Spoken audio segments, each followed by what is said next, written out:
Ce samedi 8 avril 2023, il aurait célébré ses 73 ans. Cela fait maintenant 1 an que Jean-Pierre Pernaut s'est éteint des suites d'un AVC. En ce jour si spécial, le célèbre présentateur du journal télévisé de TF1 est plus que jamais présent dans les mémoires de ses proches, mais aussi dans celles de tous les téléspectateurs qui lui étaient fidèles, tous les jours de la semaine à 13h. En l'honneur de son anniversaire, sa veuve Nathalie Marquet a tenu à lui rendre un bel et touchant hommage sur Instagram. C'est dans sa story que la maman des 2 derniers enfants du journaliste, Lou et Tom, a souhaité honorer sa mémoire, ce samedi 8 avril, en partageant le cliché d'un gâteau d'anniversaire, sur lequel était écrit « Joyeux anniversaire Jean-Pierre ».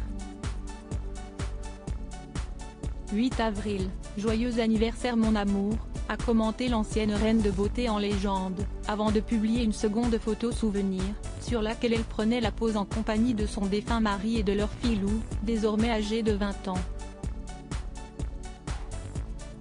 Le tout accompagné d'un je t'aime et d'un petit cœur blanc.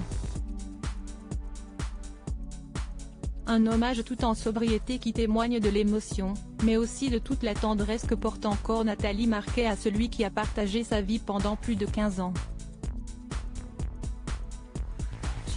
Supérieur à Jean-Pierre Pernaut et Nathalie Marquet, retour sur l'évolution de leur couple. Le deuil difficile de Nathalie Marquet. Dans les colonnes de l'édition de gala du jeudi 23 février, Nathalie Marquet s'était confiée sur sa difficulté à faire le deuil de son époux, même 1 an après son décès. « Ma souffrance ne faiblit pas », confiait-elle, révélant souffrir d'un manque énorme. « J'ai besoin qu'il me serre dans ses bras, d'entendre sa voix, son rire. Je suis en colère par moments », reconnaissait-elle. Et d'insister, il s'est battu comme un lion contre son cancer du poumon et il est mort d'autre chose. Quand il a été hospitalisé, il n'avait plus de traces de cancer, mais des problèmes de coagulation. Il est resté 1 mois à l'hôpital et personne ne comprenait la cause. Oui, je suis en colère. Hantée par les derniers jours de Jean-Pierre Pernaut, elle déclarait même ressentir un sentiment de culpabilité. Et si on avait fait de mauvais choix médicaux ?